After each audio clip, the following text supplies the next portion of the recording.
Cannabis Common Sense, the show that tells the truth about marijuana and the politics behind its prohibition.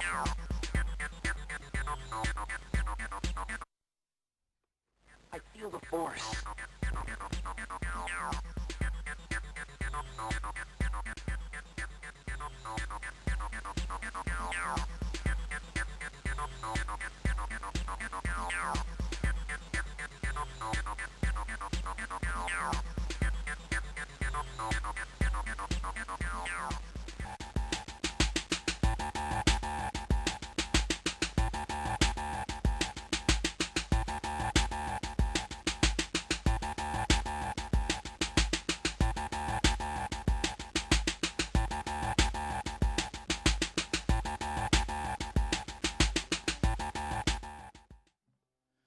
Hey, I'm John Cornett, and this is Cannabis Common Sense. I'm going to start with a little song here that I wrote a little bit since I've been here. It goes like this.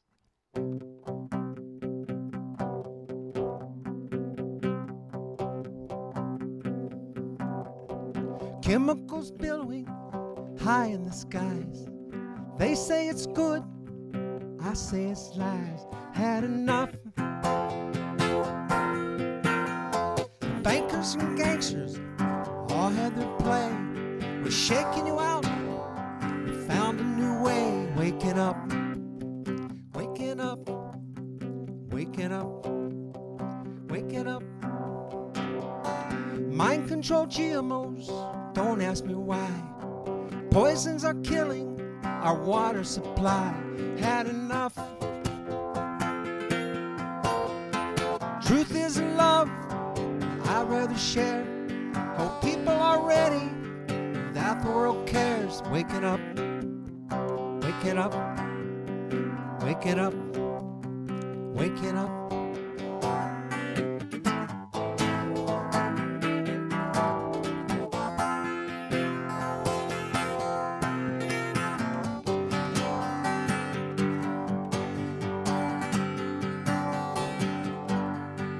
Waking up, waking up, waking up, waking up.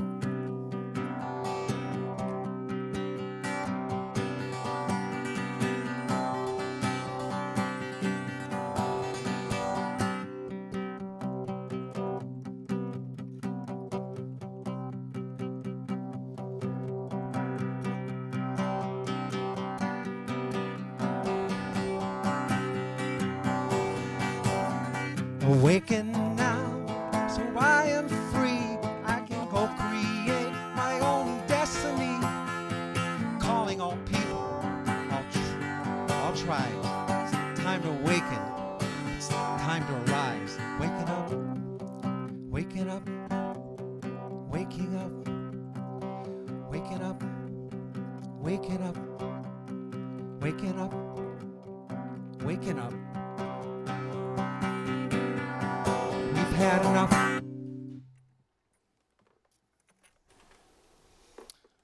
On to the video. Thank you, thank you, thank you.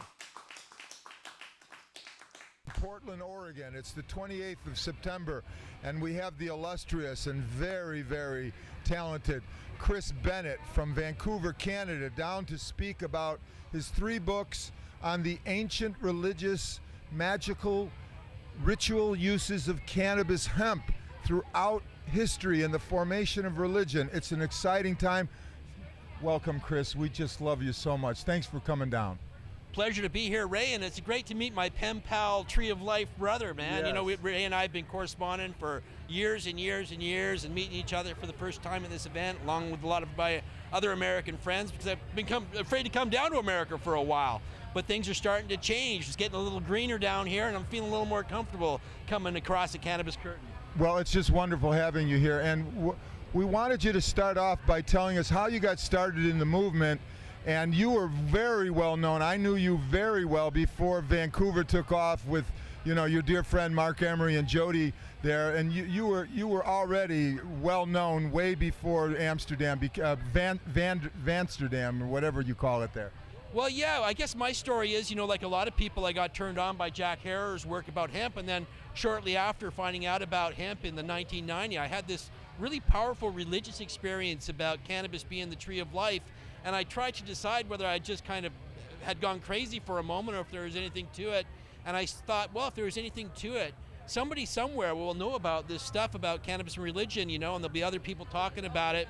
And I started collecting information over years and years and compiling it and documenting this fascinating history of cannabis and religion, and 25 years after that experience, I have to tell you, I believe more in that experience now than I did when I had it. Yeah, I had a spiritual epiphany on my first experience with cannabis, and I had an auditory hallucination where God spoke to me and said, "Ray, there is a God of love, and love is vibrating every molecule in the universe." So that was my affinity to cannabis, and I've been searching for the religious uses of cannabis my whole life, but you've done the very hard, serious work over the years, and we're very, very proud of you. Where would you like to start in discussing all this? Well, anywhere you pick it, cannabis is so old and so ancient. We're talking about a plant. Carl Sagan speculated it was humanity's first agricultural crop, and he was basing that on his talks with pygmies, who said they've been smoking cannabis since the dawn of time, and that God gave the pygmies cannabis for health and happiness. But the term cannabis itself, the root word for it, canna, comes from the oldest form of rootstock. It's a Proto-Indo-European word and was adopted into the Indo-European language, which later became the root language for French, Dutch, English, German, Sanskrit, Persian, and all sorts of languages throughout the world. And that's why there's the common AN in so many cannabis words like chanvra, hanf, bong, cannabis. Cannabis, they all have that AN because they come from that same root Indo-European word. So this is something very, very old and ancient. And current archaeological evidence for cannabis, hemp fibers, cloth fibers have been found from 12,000 years, but tools used in the decortation of hemp go back 27,000 years. So this is tens of thousands of years. Burnt cannabis used ceremonially goes back about 5,500 years, but we can speculate that was, that's just the oldest evidence we found. It's not like that was the first time people started using it. That's just what we found. So probably that represents a tradition of already thousands of years of burning cannabis in caves, and that comes from the Ukraine region where the Seredeni Stogs, the Proto-Indo-Europeans, lived, and they were the first to domesticate the horse, and that was believed to have happened with hemp ropes. Yeah. And because of this high mobility and their nomadic lifestyle, they spread cannabis throughout the ancient world. So we have it in a variety of different cultures. And that's the Scythians with the scythe. And then when they were far east in China, they were called Saka, were they not? Yeah, that's in Persia, the Saka term. The Scythians would have been the descendants of the Seredeni Stog, who really came a long time. And I should mention that this is a blanket term for a bunch of different Indo-European cultures and nomadic groups. We know them under this collective name of the Scythian, but they actually represents a bunch of different groups that were all traveling around and interconnected and had the same language and same sort of cultural tradition. And what they would do is they actually were vaporizing cannabis. They would heat up rocks in a fire, and then they would bring in a cauldron with these rocks in it, and they would place the cannabis on top of it. And this would come up in a steam and the smoke. They'd put their heads inside these little tents and then capture the smoke and inhale it, or the vapor, and then come out. And Herodotus, the great Greek historian, around 500 BC, has an account of them, and he says they would howl with laughter after they came out of the tent. And this was later documented as an historical fact because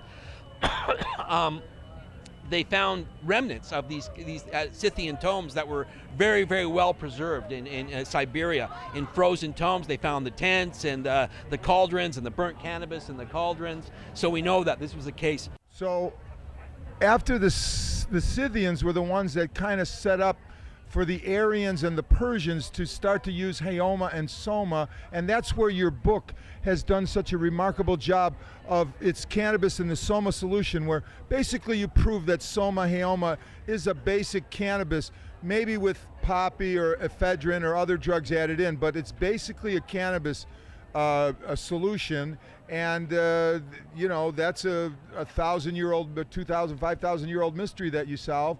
along with the Cannabisum. You know, you've done some major work in this book. Go ahead and start wherever you want there. Okay, well, the Scythians themselves were known as the Haoma Varga, the Haoma gatherers, right? Yeah. And they actually, traveled around providing it to a lot of different places. I would say, like, the origins of Haoma becomes from another Indo-European culture closely related with the Scythians, the Gushi culture that was living in central China. And this is a Caucasian culture that was in China from about 2000 to 500 BC. And we found this amazing in the last decade, these amazing mummies that are super well preserved because of the dry climate in the area and the cold temperatures. And we found perfectly preserved cannabis from 2,700 years ago. Female cannabis that was cultivated for psychoactive property. And the Chinese name for cannabis is Huma.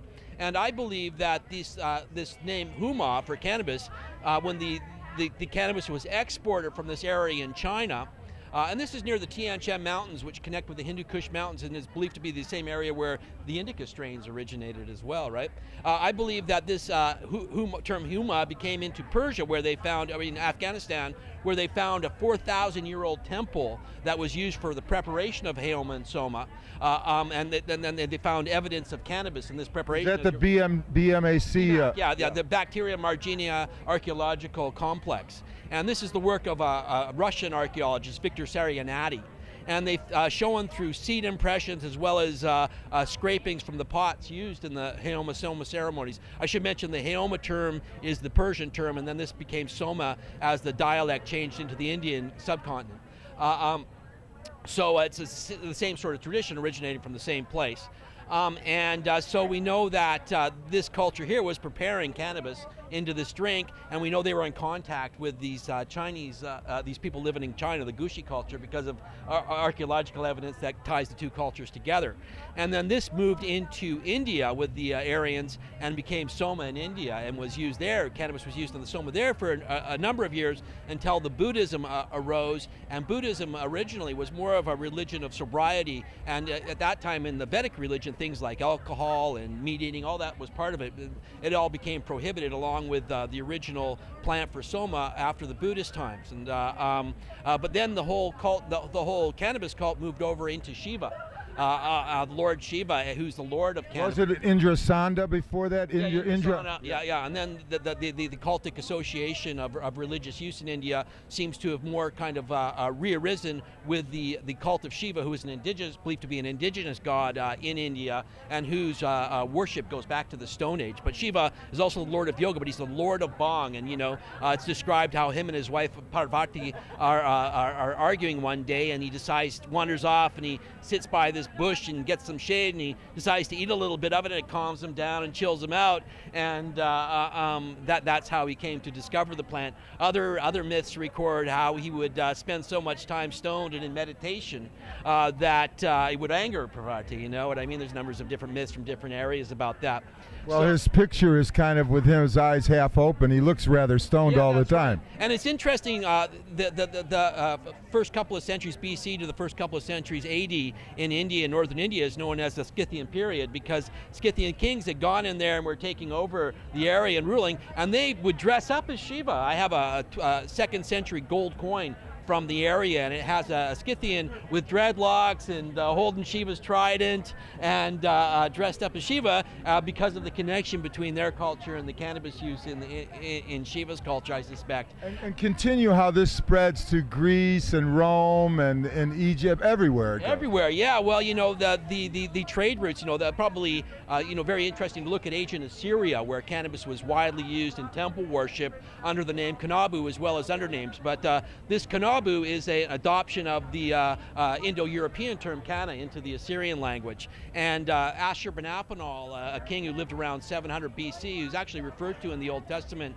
along with his father Esarhaddon, who was also a cannabis user, in his library thought to be cuneiform copies of much older recipes. There's a recipe for hashish, and Esarhaddon, his father, when he was king, his mother, there's a cuneiform tablet where his mother asked priests, what are the items for the sacred rites? And the response was, the items for the sacred rites are cannabis, honey, water, and other fragrant plants, you know what I mean? So this really is fascinating because it leads us to these Hebrew references to cannabis under the term cannabosum.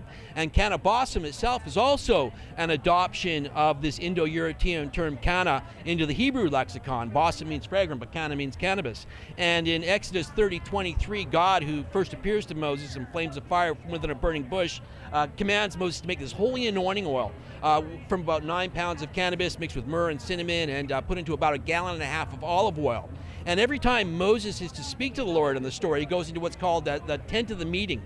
And small enclosed space, much like the Scythian tents. And the Scythians were in trade with the Hebrews at this time. We know that from archaeological evidence, right? You know what I mean? And in a very similar manner to the Scythian tents, they would take this holy anointing oil, they would place some of it on their skin, and Dr. Ethan Russo, one of the foremost cannabinoid experts in the world, who's also researched these references to cannabosum and is a firm believer that this is a reference to cannabis, says the myrrh and cinnamon may have increased blood flow to the skin and made the psychoactive properties of cannabis pass through the skin barrier much faster. But besides placing it on his skin, he takes some of this oil and places on the altar of incense. And much like a dab, he places this oil on there, and then he speaks to the Lord in the pillar of smoke over the altar of incense. And the pillar of smoke is actually referred to in Hebrew as the Shekinah, and it represents God's physical presence in the temple. So when I smoked that first joint when I was a kid, that Shekinah is what that's the spirit that talked to you from the and earth, that's from God, just like I was Moses at 17. That's right, you know.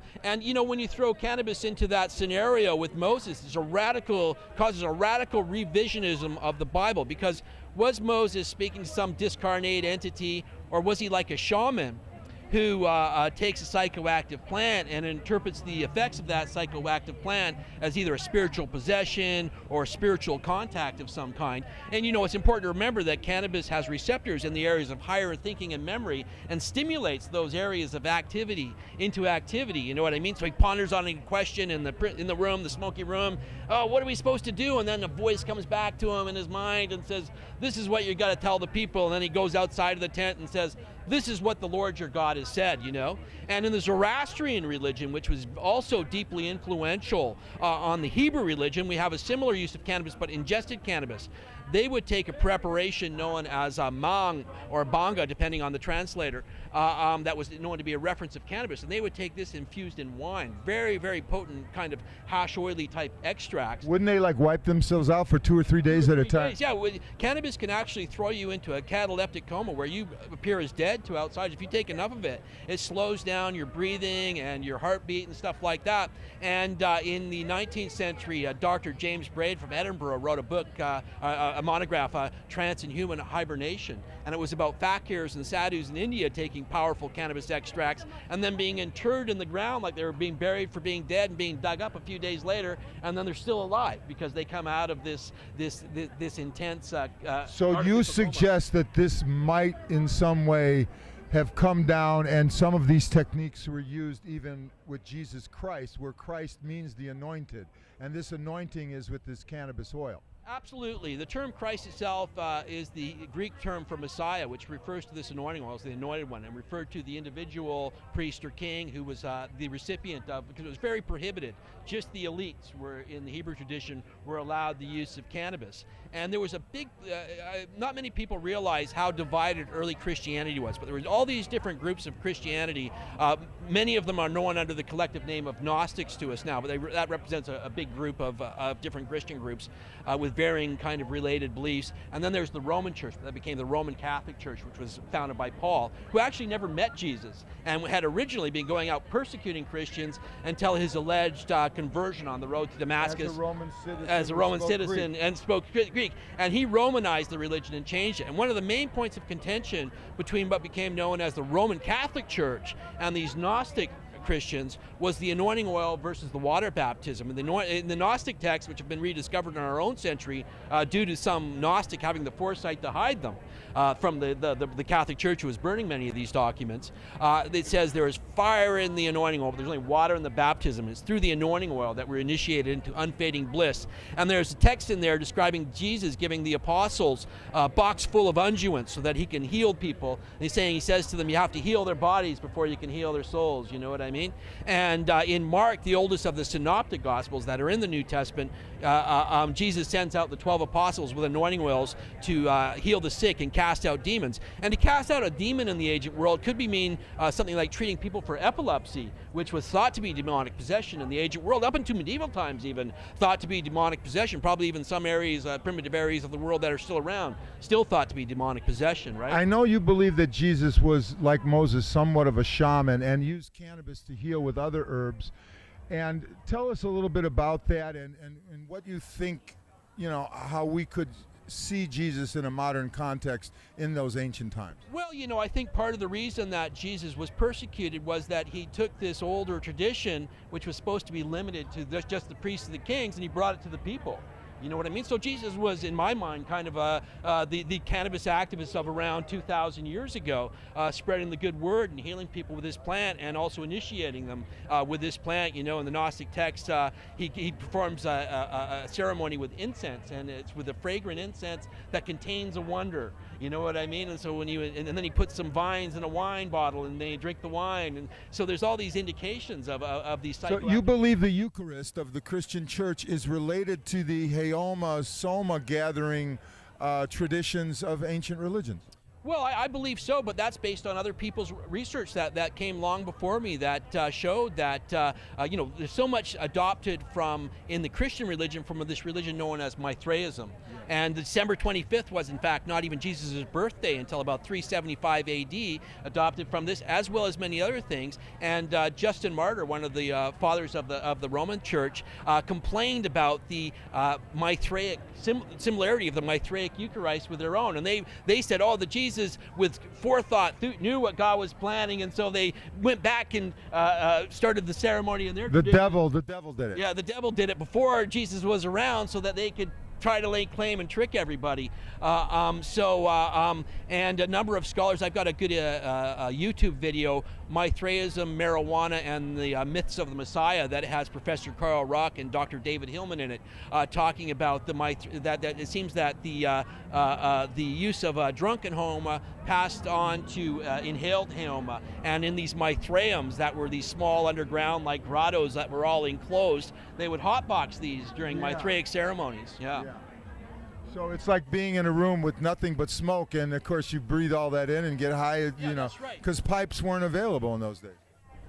And that's absolutely right. And they'd have like people dressed in costumes, much like Native Americans, wing costumes, lights, fires going, and statues that would make the statues appear to move, and that would create this whole set and setting that facilitated the religious experience.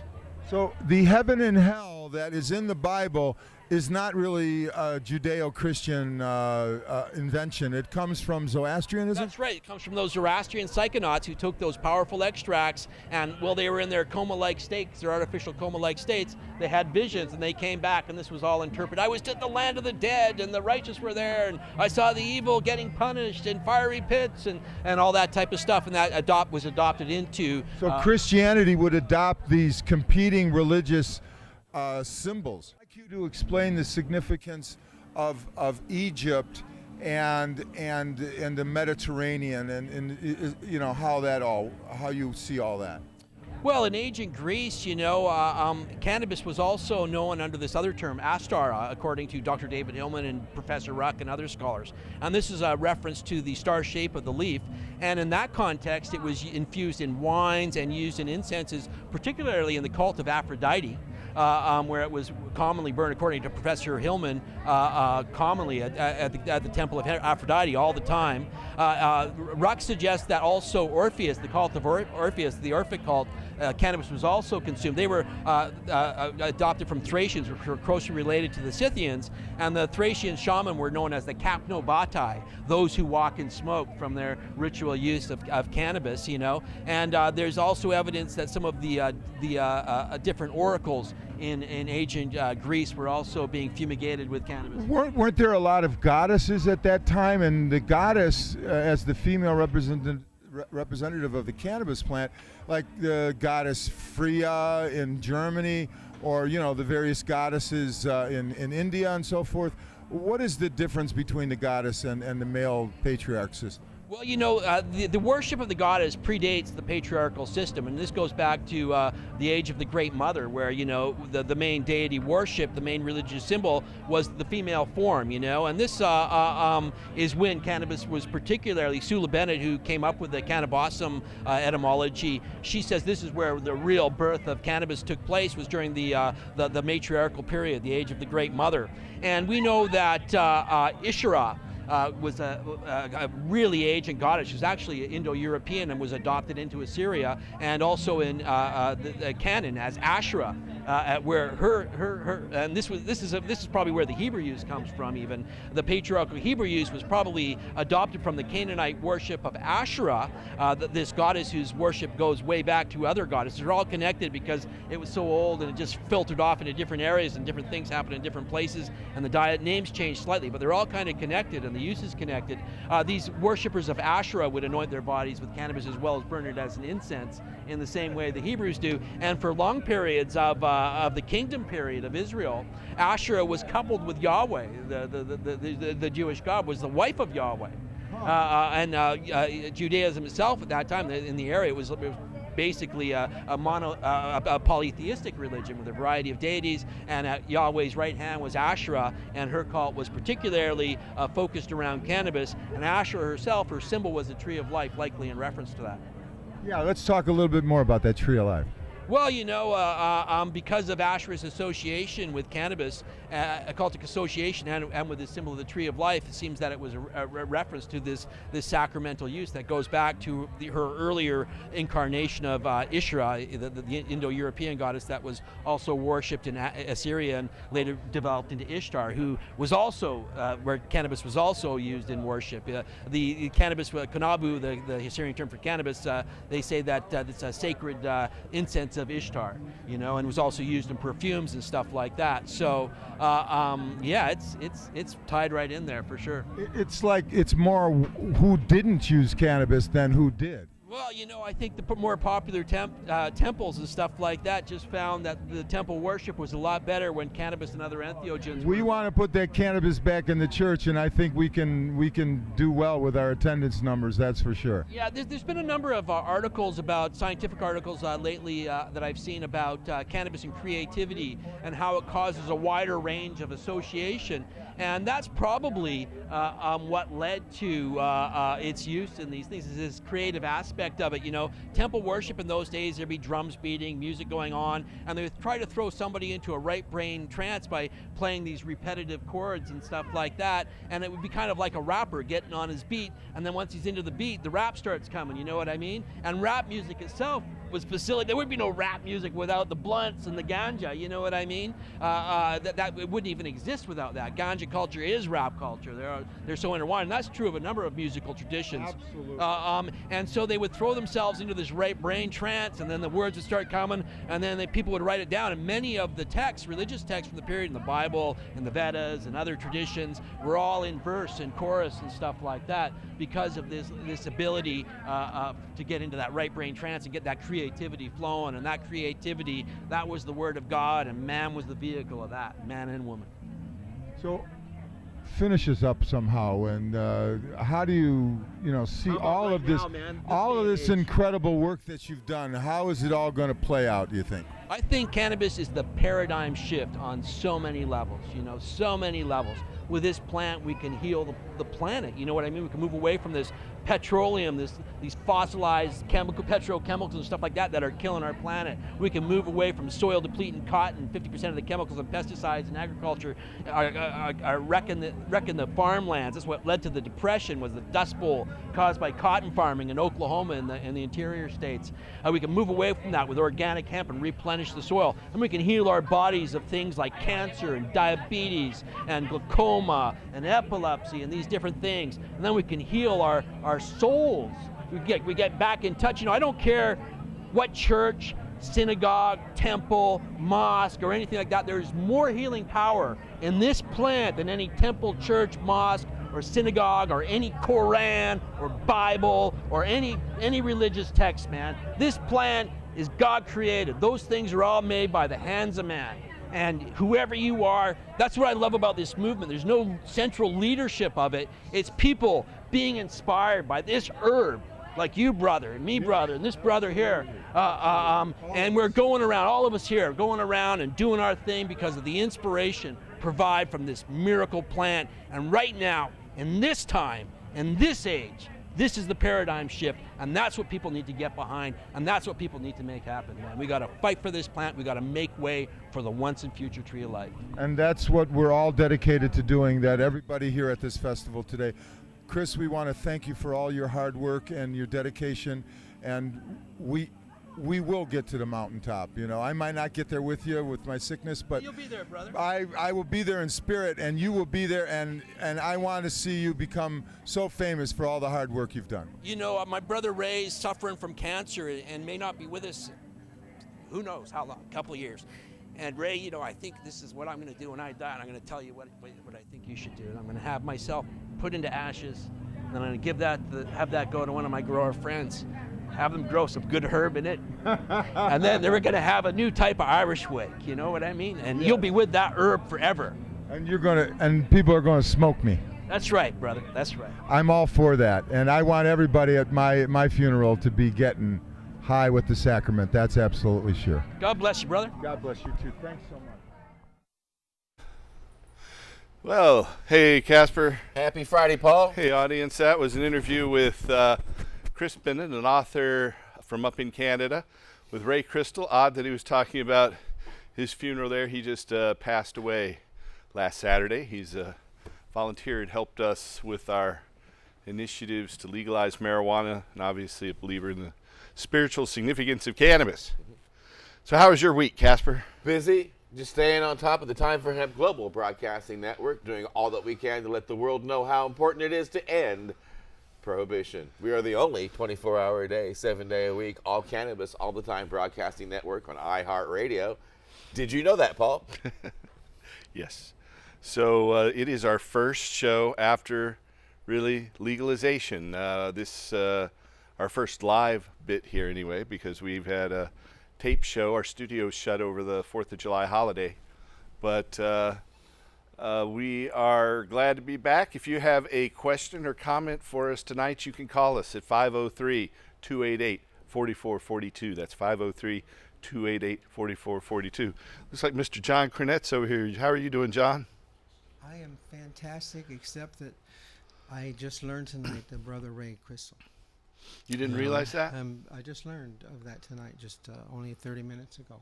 I see. So I'm going through a little grieving, but otherwise life is wonderful. Well, he'd been fighting cancer for some time. He outlived his prognosis by over a year. He was here up until June 13th, but then went to Arkansas, where his son lived, and passed away there on July the 4th, last Saturday. But anyway, so do you want to play a song? Well, I did one a little bit earlier. If you would like to defer to me, I would be happy to, sir. You looks like you're ready, so why not? Why not? Let's do it. The one I did earlier was just something I felt like playing, an old song called "Waking Up." That. Oh, by the way, I am a testament to this man grows some of the best. It's called Lemon Pledge, right? Lemon Pledge is one of our strains. I've won some awards for that one. Be careful with that Lemon Pledge. Yeah. Anyway, this is a song I wrote a little bit ago. This mic is a little hotter, that speaker over there. There we go. Much better. Thank you. This song I wrote a long time ago for this show, because I think that, to me, prohibition, it's about ending prohibition. I appreciate that we're at that stepping stone now, but I don't think we're done. We're not done. We're not done until everybody's growing cannabis, and we're growing it like tomatoes in our backyard.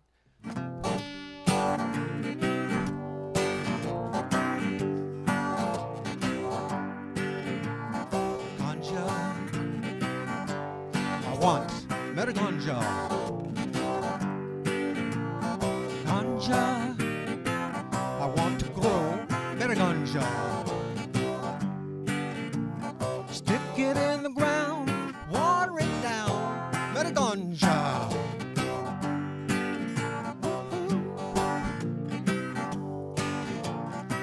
Ganja. I like better ganja. Ganja. I like to use better ganja. For food and medicine, prohibition must end. Better ganja. Woohoo.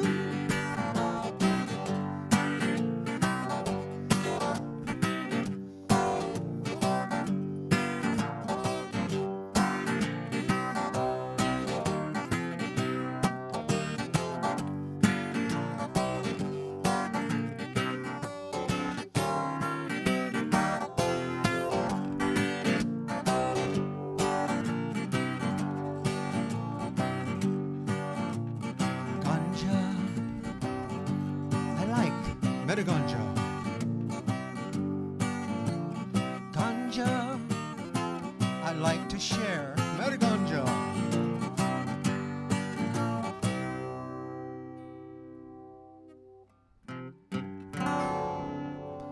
For food. Clothes. Fine clothes. For you and me. A whole lot of other stuff.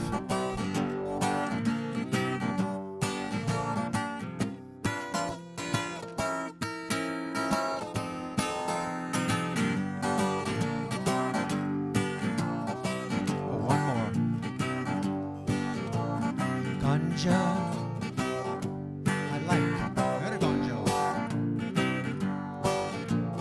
Ganja. I like to use better ganja. That's right.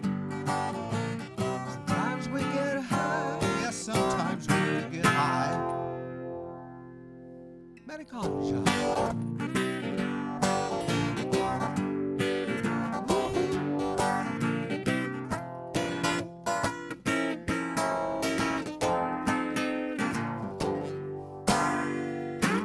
Love you, Brother Ray Crystal. God bless you. See you in heaven, brother. Thank you, John. Thank you, viewers. So, yeah, we've had an eventful time. You know, today it's July 10th, 2015. And so many people now have a new belief that because oil, when flipped over, looks like 710, that this is a reason to celebrate cannabis concentrates. And so there's this whole new culture, you know, of cannabis concentrates. And so there's this other date, 420, which is goes out to some old group in Northern California in the Bay Area that started saying, you know, 420 was at that time of day was a good time to use cannabis. I mean, you know, maybe just about any time, depending on the set and setting, it would be a good time to use cannabis. But oftentimes people work the day and they get off at 4 o'clock. And by the time they get to their car and get in the middle of traffic, it's 4:20. They're getting ready to hit it. But then the date has become significant, which is April 20th. So we've got April 20th as some sort of cannabis holiday. Now we've got July 10th. You know, when I was younger, we used to say 333, but that doesn't correspond to a date. You can't have a March 33rd. That was Satan's nickname when he was a kid. Oh, no. 333. Uh-oh. Yeah. That's scary. All right. Well, our governor seems to have signed some sweeping legislation into place. There's proposal that is passed through the legislature to allow medical dispensaries to start selling the cannabis. That means the people in the Portland area will have access to pretty low-cost cannabis. They are going to have a tax holiday, apparently, from October 1st, when they allow dispensaries to start selling cannabis, until January 1st at least, and maybe a little longer, to try to discourage the black market and allow these dispensaries to sell cannabis at a very low cost. And just the opposite of what's happened across the river in Washington State, and a lot different from what happened in Colorado. So our Oregon legislature has stepped up to the plate to make some good changes here. There are some other changes that curtail the number of gardens that medical marijuana gardeners can have. and have inspections on the larger ones. You know, I don't think regulation is a bad thing. I think that we need some regulation, and you know, this is all in flux. So I think we can continue to see changes in the system, and so that's happening in each and every jurisdiction. It looks like we'll definitely see a vote to legalize marijuana in Nevada. We'll probably see one in California and Ohio. A group of 10 people have put together an initiative in Ohio that will only allow those 10 businesses that funded this initiative to sell marijuana. So they will have an exclusive cartel. Really? It's kind of a initiative, Wow. cartel by initiative in Ohio, the thing that's gone forward there. So these 10 companies have pooled their money, Well, you know, several sound- $1 million each to be able to afford a campaign to put it on the ballot. and put it Sounds before to the me people. like we just figured out where the mafia has moved to. Right. Well, there's Midwest. There's a lot more things going on. There'll be a lot of different changes over time. I really want to see hemp replace petroleum, and I think that high cannabinoid cannabis produces a lot more seeds and therefore a lot more oil and protein than low cannabinoid cannabis. And I think that's pretty clear from the studies that are out there. But now that we're starting to open up commerce, now we'll have studies. Here is a demonstration of hemp seed oil in this little cup, a little piece of hemp twine. This is next week's wick. And this is hemp twine, and it's a illuminant. You can see that's a fuel. You can actually take this, pour it right into any diesel engine, pure hemp seed oil, without any conversion, and turn the key and drive. And it'll smell a little bit like French fries. But instead of, you know, toxic chemicals, you know, petroleum naturally has these small particulate matter that is highly toxic. Just here in the Portland area, they estimate there are about 400 lung disease associated deaths per year from toxic diesel exhaust. So hemp seed and other biodiesel fuels don't have that toxic element. And so this is a solution that I think we will be in a unique position to pioneer here in our state. And so time will tell, though. I'm thinking one of your friends owns a biodiesel company, doesn't he? Who's that?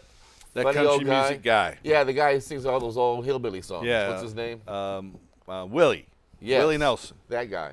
Doesn't he own a? He was just here Was he? last week or so. I Did mean, he anybody came through Portland. was he just here visiting family, or does he? He visited the folks at McMiniman's Edgefield. Oh, The ones who paid, I don't know how much for a ticket. Did he sing or anything? He sang. Anybody along with his show up? family. Anybody show up? Yeah, there were a lot of people. They sold out. Oh, They were really? yeah, sold out. Was it a way in local advance. bar or what? No, it's not a bar. It's let's not pitch their business. I mean, they're a decent business. But in other words, he's got the big They have- audience now. he's got a People big have heard audience. about him. Well, that's good. Willie, And what? He's been Nelson, involved with hemp and cannabis for a long time. I first works met him with- because of that back in 1990. He works as with was Normal too, touring. doesn't he? Works with Normal. I met him as he was touring with the Highwaymen back in September and October of 1990, and honored to still. Didn't they be do a able to few hang out with him. CDs, the Highwaymen? It did. Yeah, It that's what did. I There were a few people in there. We have a phone call. Welcome to the show, caller. Hello? Hello. How you doing? We're doing well. How are you? I'm fine. Good. It seems to me that the prices for marijuana in the shops is kind of high. Uh-huh. And I'm wondering if what you think the prices might go to or happen to when I hear that the regular anybody will be able to go into the shop soon. Mm-hmm. Yeah. Right now they can't, but apparently if this law is signed into place by the governor, they'd be able to go in on October 1st.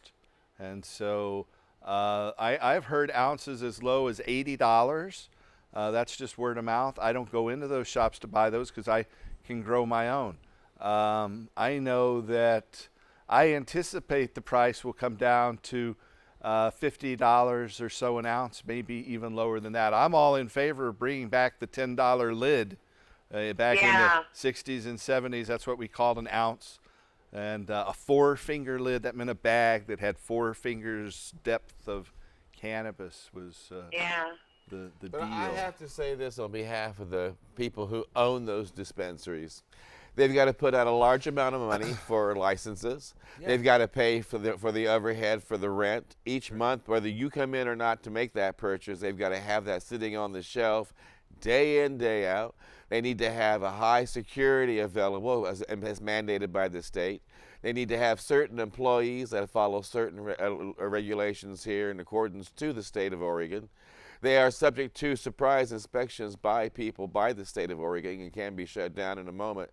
So they put a lot of money out in advance just to open the door, waiting for you to stop by when it is convenient. That's And the for you plight to, of I'm just saying, businesses. but yeah, that's but the when plight you of walk businesses in in the United States. If it's only $80 or $90 or $120, there's still the luxury of you're not paying for a lawyer, you're not being sent to jail, and you're able to make that purchase. So grams. I think that's great. I just got grams, so I wasn't aware you could get a bag that at that price. Yeah, there are stores that are advertising ounces for $79.95.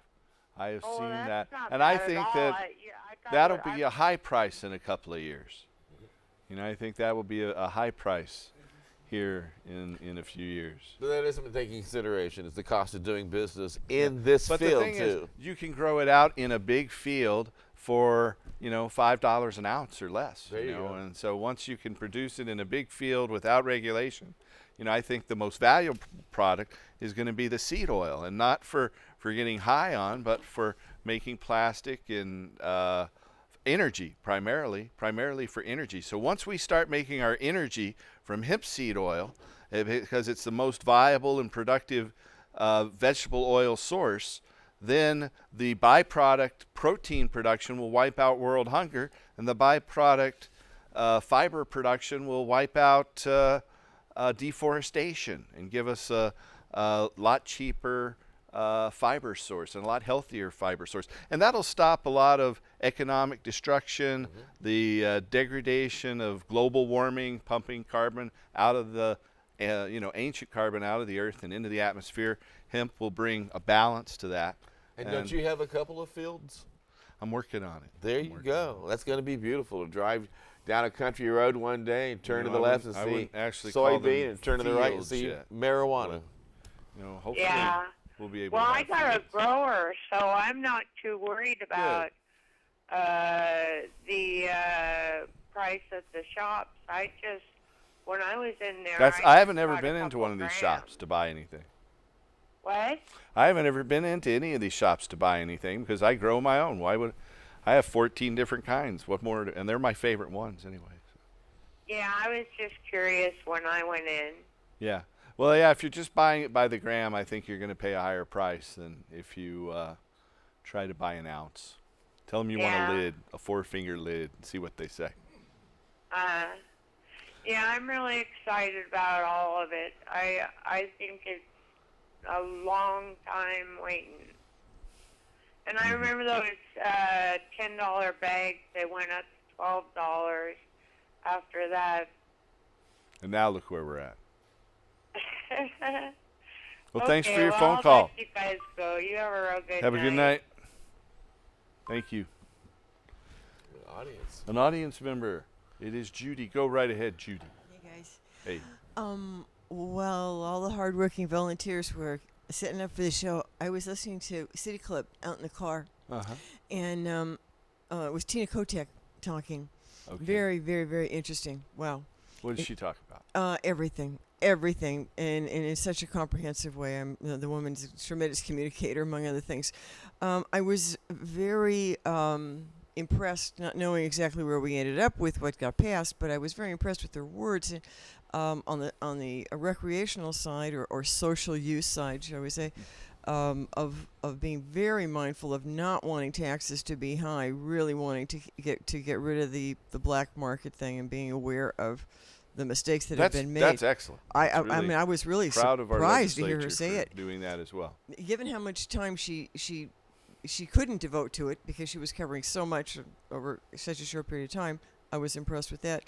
And So for our viewers out there, she's talking about the Oregon legislature, and Kutex was Speaker of the House of the Oregon legislature.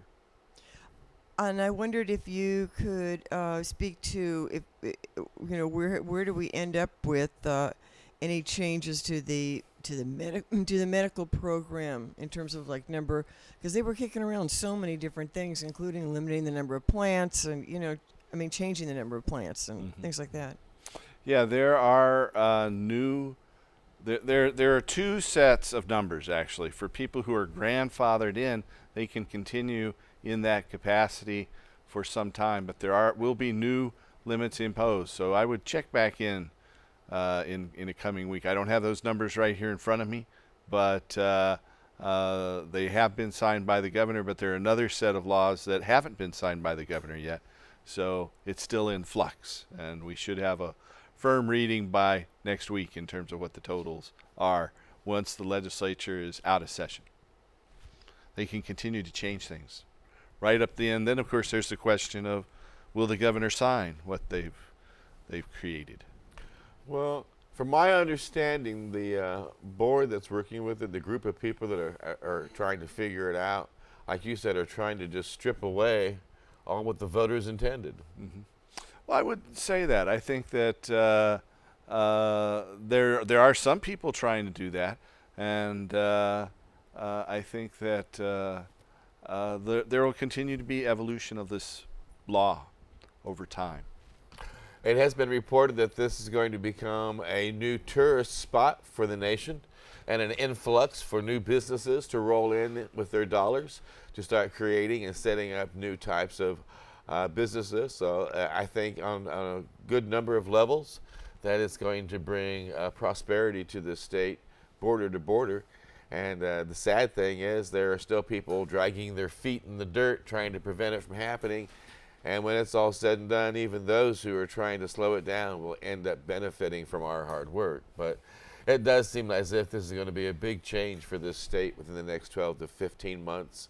So it'll be interesting to see all that comes in here, what types of businesses, what types of industries spring up, what types of research companies come in, what types of clothing companies come in, oil companies come in, food companies that roll in here.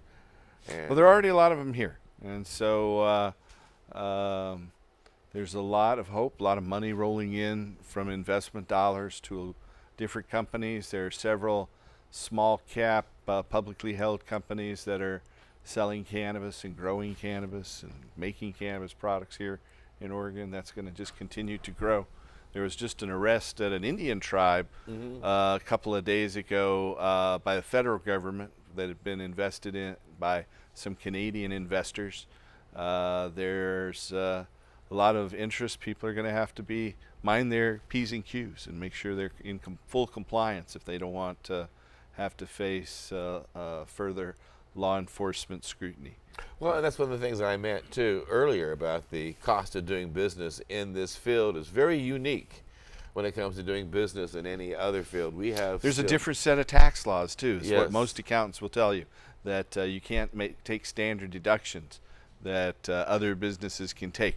Now, our Oregon, Portland Congressman Earl Blumenauer has been on the cutting edge of trying to change those, and so far they haven't been successful. They've come close a couple of times, but currently it's very difficult for cannabis businesses to get a bank account or to run their business the way they normally do. There's a few banks that will accept cannabis accounts, but they require a large application fee of several $100s. Exactly. They call them green accounts at some of these banks. And then there's a process that they have to go through, a vetting to say who their owners are, and they have to be scrutinized by the federal banking authorities, the Drug Enforcement Administration, and the FDC. So it's a pretty And we want to remind our people how important it is to keep politicians like Earl Blow My Trousers in office. Okay. I wear my bow tie in honor of him. Okay. There you go. Okay, I've never heard that one before. What, Earl Blow My Trousers? Yes, never heard that one.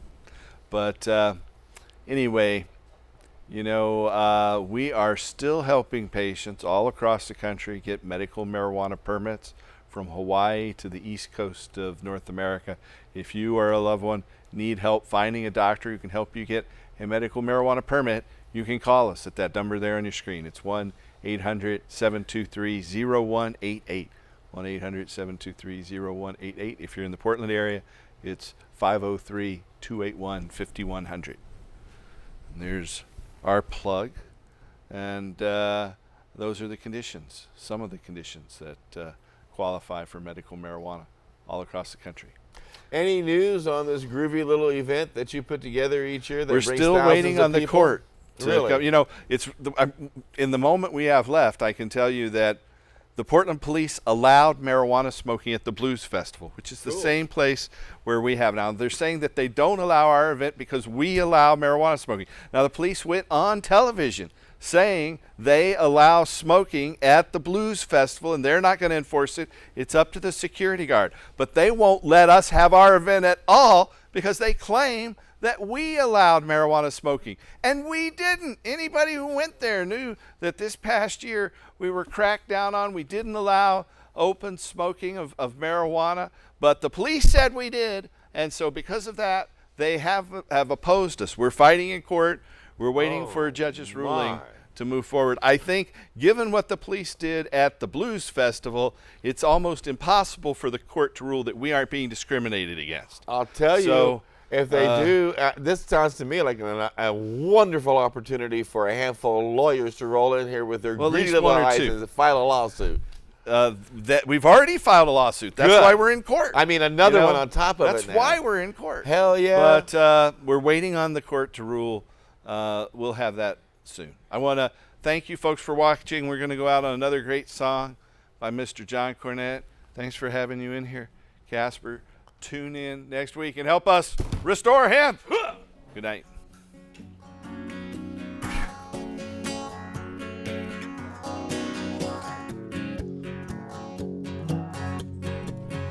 You, Paul.